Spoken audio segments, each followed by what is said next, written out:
Togo. October 17, 1913 – December 5, 1929, was the lead sled dog of Leonhard Seppala and his dog sled team in the 1925 Serum run to Nome, across central and northern Alaska. Background: Togo was one of the offspring of Seppala's former lead dog, Sagen. He was named after the Japanese Admiral Togo Hashiro.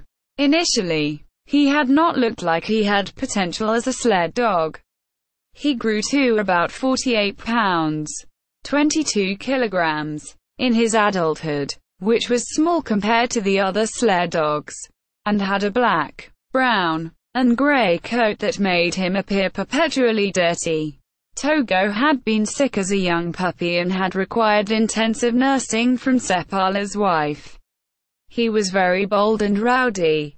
Thus he was seen as difficult and mischievous, showing all the signs of becoming a canine delinquent, according to one reporter. At first, this behavior was interpreted as evidence that he had been spoiled by the individual attention given to him during his illness. As he did not seem suited to be a sled dog, Seppala gave him away to be a pet dog at 6 months of age. After only a few weeks as a house pet, Togo jumped through the glass of a closed window and ran several miles back to his original master's kennel. This devotion to the team impressed Seppala, so he did not try to give him away again. However, Togo continued to cause trouble by breaking out of the kennel when Seppala took the team out on runs. He would attack the lead dogs of oncoming teams, as if to clear the way for his master. However, one day, he attacked a much stockier Malamute leader and was mauled and severely injured. When he recovered, he stopped attacking other teams' lead dogs. This would eventually prove a valuable early experience, as it was difficult to teach a lead dog to keep a wide berth of oncoming teams. When Togo was 8 months old, he proved his worth as a sled dog. He had run after the team yet again and slept unnoticed near the cabin where Seppala was spending the night. The next day, Seppala spotted him far off in the distance, and understood why his dogs had been so keyed up. Togo continued to make Seppala's work difficult, trying to play with the work dogs and leading them in charges against reindeer, pulling them off the trail. Seppala had no choice but to put him in a harness to control him, and was surprised that Togo instantly settled down. As the run wore on, Seppala kept moving Togo up the line until, at the end of the day, he was sharing the lead position with a lead dog named Rusky. Togo had logged 75 miles on his first day in harness, which was unheard of for an inexperienced young sled dog, especially a puppy. Seppala called him an infant prodigy, and later added that, "I had found a natural-born leader, something I had tried for years to breed." Togo began training, and after a few years filled a lead dog position. He became one of Seppala's most treasured dogs, a close and mutually beneficial relationship that would continue to the end of Togo's life. At the time of the historic Serum run, he was 12 years old and had been a lead dog for 7 years. According to the historian Lavasano, in 1960, in his old age, Seppala recalled, "I never had a better dog than Togo. His stamina, loyalty and intelligence could not be improved upon. Togo was the best dog that ever traveled the Alaska Trail."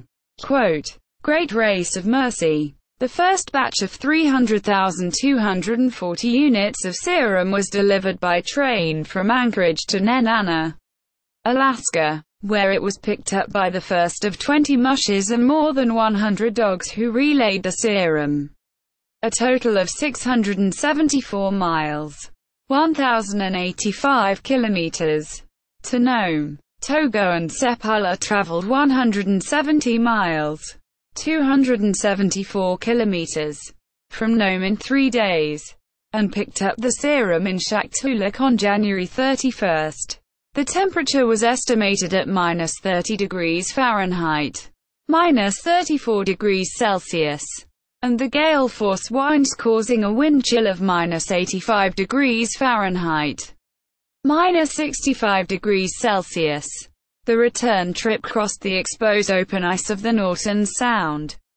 The night underground blizzard prevented Seppala from being able to see the path, but Togo navigated to the roadhouse at Isaac's Point on the shore by 8 p.m., preventing certain death to his team. After traveling 84 miles, 134 kilometers, in one day, the team slept for 6 hours before continuing at 2 a.m. Before the night, the temperature dropped to -40 degrees Fahrenheit, -40 degrees Celsius, and the wind increased to 65 miles per hour, 105 kilometers per hour. The team ran across the ice, which was breaking up. While following the shoreline, they returned to shore to cross Little McKinley Mountain, climbing 5,000 feet, 1,500 meters. After descending to the next roadhouse in Golovin, Seppala passed the serum to Charlie Olson, who in turn would pass it to Gunnar Carson and Bolto. Katie Steinmetz in Time magazine wrote that, "The dog that often gets credit for eventually saving the town is Bolto, but he just happened to run the last 55-mile leg in the race." The sled dog who did the lion's share of the work was Togo. His journey, fraught with whiteout storms, was the longest by 200 miles and included a traverse across perilous Norton Sound, where he saved his team and driver in a courageous swim through ice floes. Quote, Aftermath. After the successful serum run, the hero dog Bolto became the most famous canine of the run. Many mushes today consider Bolto to be the backup dog, as Seppala's team led by Togo covered the longest and most hazardous leg. They made a round trip of 365 miles. Immediately after the relay, Togo and another dog on the team escaped to chase after reindeer, eventually returning to their kennel in Little Creek. Seppala was dismayed that the champion was neglected by the press, commenting, "It was almost more than I could bear when the newspaper dog Bolto received a statue for his glorious achievements." In October 1926, Seppala, Togo, and a team of dogs went on a tour from Seattle, Washington to California.